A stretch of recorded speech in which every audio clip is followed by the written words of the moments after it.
Maganda umaga, tanghali, hapon, gabi sa zodiac sign na Pisces, Cancer, Scorpio. With the water elements, Lola Baby, nagpapakilala. Bigyan ko po kayo ng general reading ha. Okay. Simula po ito ng June 8 to June 15. So let's see, tingnan po natin ang tema ha. Energies. Yan.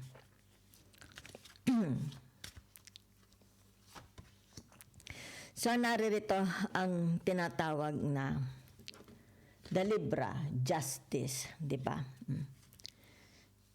Sino ang, it's like kabangga. Okay? May kabangga ba kayo? Ano? Okay. Hindi kayo magkaintindihan, di ba? It's like you're in a relationship, di kayo magkaintindihan, lagi kayo nagbabanggaan, di ba? So, it's like dito, hindi mo na alam ang gagawin mo. Diba? Yan. Kung anong dapat mong gawin. Diba? So, iniisip mo, sana matapos na ito. Diba? Ayaw mo ng away, ayaw mo ng gulo. Diba? So, naririto, pati ikaw naapektuhan. Yan. Kung sila is tinatawag matatapang, tumatapang ka na rin. Diba? Yan. Kumbaga dito yung tinatawag, nagiging pareho na ang inyong tinatawag na mga auras, energy. Diba? Na-absorb mo energy nila. Yan. Okay? Yan. So, ganun din sila. Diba? Yan, oh. It's like patapangan na. Diba? Yan. Kaya dito nakikita. Okay? Maaari dito, lagi kayo nagbabanggaan. Diba? Kung sino naman po yan, ha? Pwede mag-asawa, pwede kapamilya, pwede mga friends, sa negosyo, sa trabaho. So, let's see.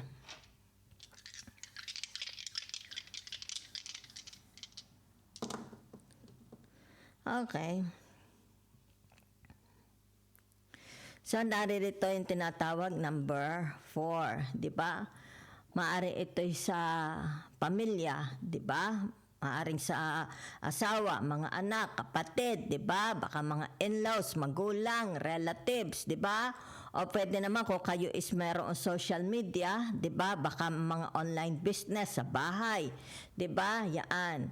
Maari ito sabihin na nating may problema kayo sa loob ng bahay, di ba? Yan. Okay? So, tingnan natin ha.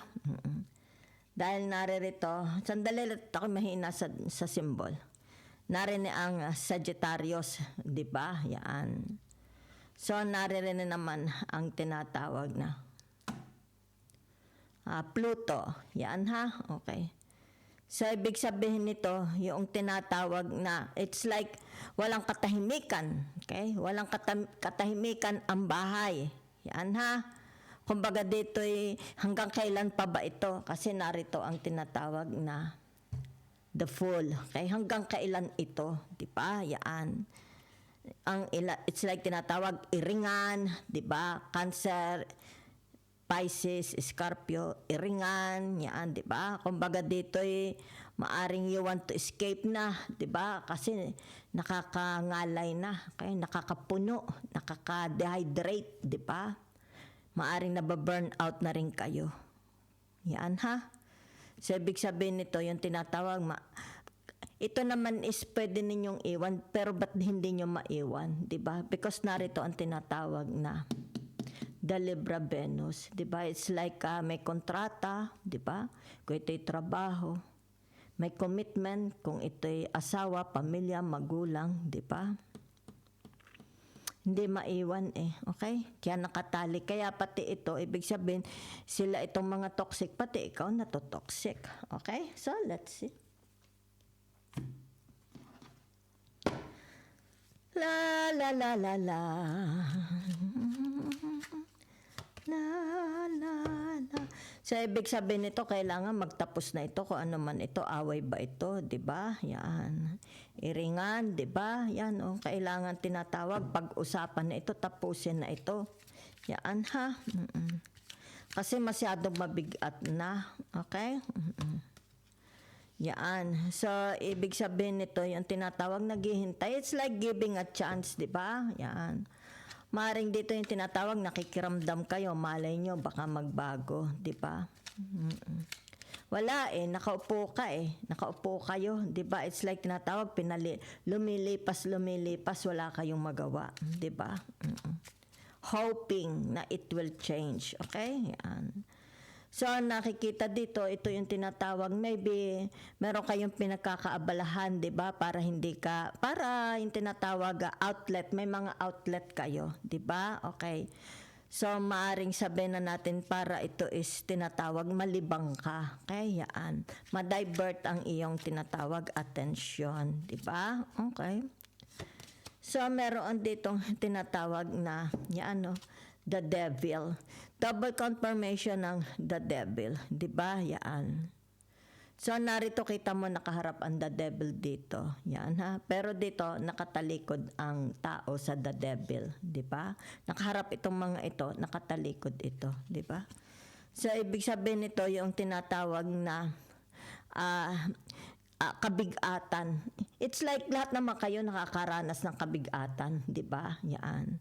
Kumbaga dito siguro sa pang-araw-araw tuwing na lang kayong magpapangita, di ba? Wala nang ginawa kundi sandali nga tatakpan ko hubad. Wala nang ginawa kundi di ba? Magsaringan, di ba? Yan. Magpang-abutan, di ba? Yan. Ito yung tinatawag na nakaharap di ba?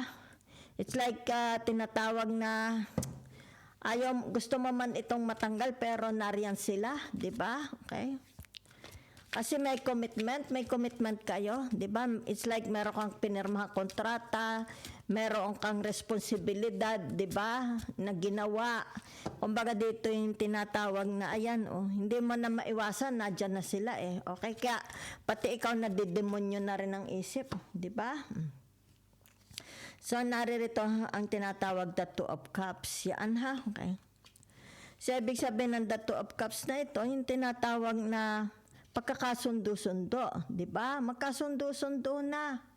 Yan ha. Para tahimik ang buhay. Okay? So, narito yung tinatawag, the Page of Swords, di ba? Yan. So, ibig sabihin nito, yung tinatawag, marami ka pang gustong gawin, di ba? Marami kang pangarap, di ba? Kasi narinig ang the Fool, di ba? Yan. Napakarami niyong gustong gawin. Let's say, sabihin natin, para sa kanila, kasama na sila, di ba? Marami kayong gustong patunayan, something like that, di ba? Okay. So, ibig sabihin nito, kung ano man ito, kasama sila, di ba? Maring dito, gusto mo ring ipamper ang sarili mo, di ba? Maybe you want to go out for relaxation, magpapamanicure, pedicure, magpapaderma, di ba? Nasa listahan okay? So, ibig sabihin nito yung tinatawag, gusto nyo ng rest day. Maring pagod na kayo, di ba? Masyado nang depleted ang inyong energy, your soul. Kumbaga dito, burnout, okay? So, kumbaga dito yung tinatawag na, kung sino itong soulmate. May mga soulmate naman kayo, di ba? Okay? Yan ha. Ibig sabihin nito, kung kayo may mga kalaban dito, may mga kakampi naman kayo, di ba? Maaasahan, di ba? Maybe your siblings, friends, di ba? Cousins, kung sino naman sila. So, naririto ang tinatawag na the Knight of Cups. Yan ha. Okay. So, ibig sabihin nitong the Knight of Cups na ito. Okay. Tinatawag na, okay. I don't know. It's like paggalang na lang, di ba? Siguro, humihingi ka na lang ng paggalang. Just a little respect, di ba? Okay, yun. So, maybe yung tinatawag may i-impose dito. Dahil lumabas parehong the devil, di ba? Okay? Tinatawag na igalang na lang ang gusto mo at igalang ang gusto nila. Para hindi dito laging nagsasabong. Kasi sabong Nagsasabong, okay? Sasabong ka sa kanila, sila din nagsasabong. So, it's all about tinatawag na lang na magrespetuhan na lang, di ba? Huwag na lang magpakialamanan. Okay? Yan. Para maiwasan. Kasi narito sila present, di ba? Okay? So, para hindi sila yung tinatawag magalit, di ba? Magalit sa iyo, magalit ka sa kanila. Tinatawag na maggalangan na lang, di ba? Yan. Bigyang respeto, di ba? Okay? So, that's what I see. So, wait muna ha. Tingnan ko lang itong isa pa. Isa pa pong card.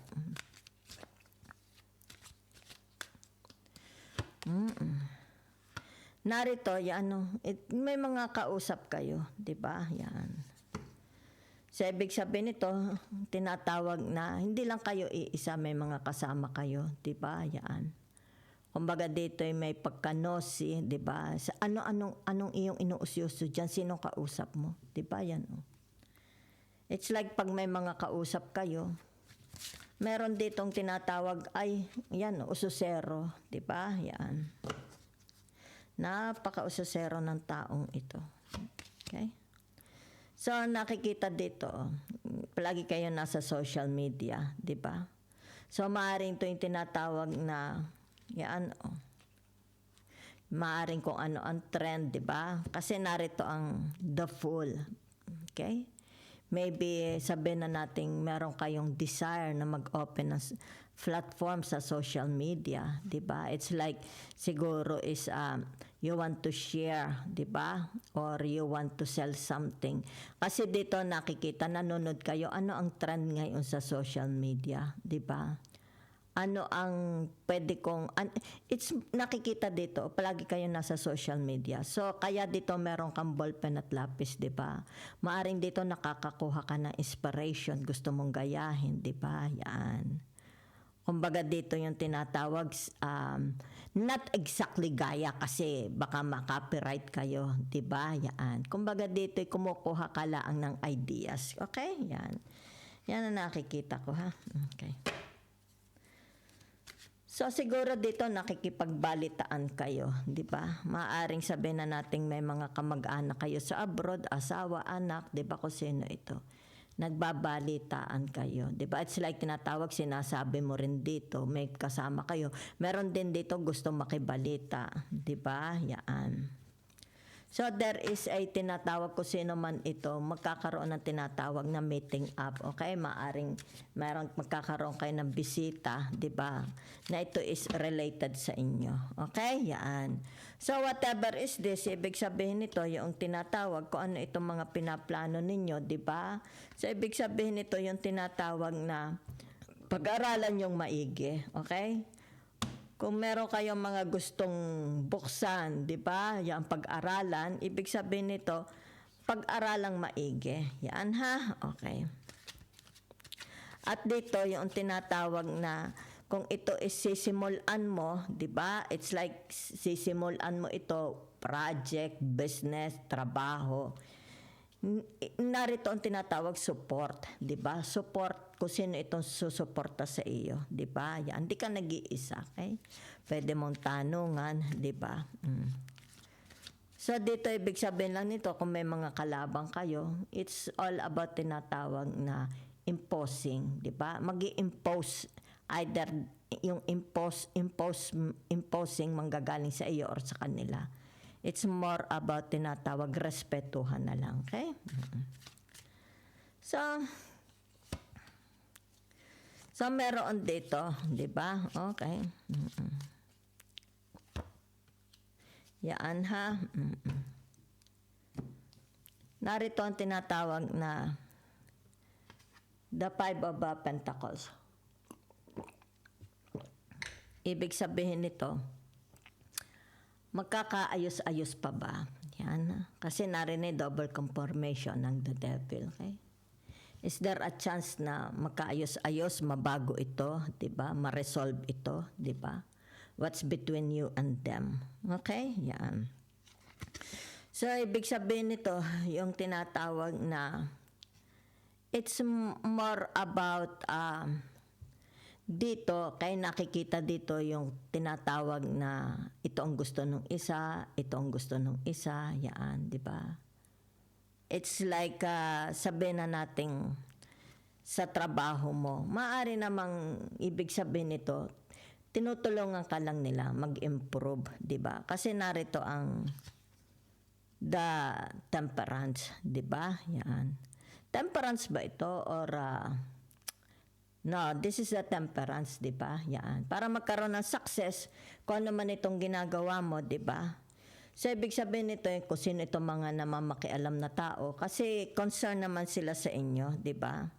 Ibig sabihin nito, yung tinatawag, meron silang ano sa inyo, kaya dito, kinokorek ka lang nila, di ba? Para ma-improve, let's say, para ma-improve ang iyong work, di ba? Yan. It's for your own, di ba? It's like sinasabi nilang, ganari ang gawin mo. It's like they are giving you ideas, this is how you do it, di ba? Yan. No, mali yan. Kailangan ganito, di ba? So, hindi ibig sabihin nito para lituhin ka nila. Kasi nakikita dito, mahal na mahal ka naman nila, di ba? Yan. Para lang tinatawag na lalo mo mapaghusay your work, di ba? Your project. So, narito sila, hindi para lituhin ka, di ba? Manapa, tinutulungan ka lang nila. Okay, yan. Kung gusto mo lang. Kaya narito siya di ba? Kung gusto mo lang, kung aaksipin mo, di ba? It's like tinatawag na kung may mga sabihin na nating puna, di ba? Yan. Ano yung puna, di ba? Halimbawa, napuna nila, teka muna bali-baliktad naman yung ginawa mo, di ba? So, hindi ka nila pinipintasan because tinatawag na tinatawanan nila kung ano ito, di ba? No. Kaya pinipintasan because they care too much about you. They care too much kung ano man ito, di ba? Hindi sila narito para, kumbaga, iko-correct ka lang, di ba? Para lalong mag-improve. Yan, ha? So, it's like, sabi mo, yan na nakita ko, yan na napag-aralan ko sa social media, di ba? It's not, kaya nga sabi, it's not what you see in social media are true, di ba? Yan, okay? Kaya nga sabi nila, hindi lahat ng nakikita mo is ginto, hindi lahat ng nakikita mo is tunay, hindi lahat ng nakikita mo is tinatawag na tagumpay. Okay? Yan. Hindi kasi especially in social media, hindi nila ipinapakita ang the real thing, 'di ba? The real truth, tunay na nangyayari. Okay? So kung kaya dito, yan kung halimbawa sabi nila, ala pa, naman yung trinabaho mo, okay? Yan. Okay? Para lang ma-improve lalo, okay? So that's what I see for you, okay? So, thank you very much po.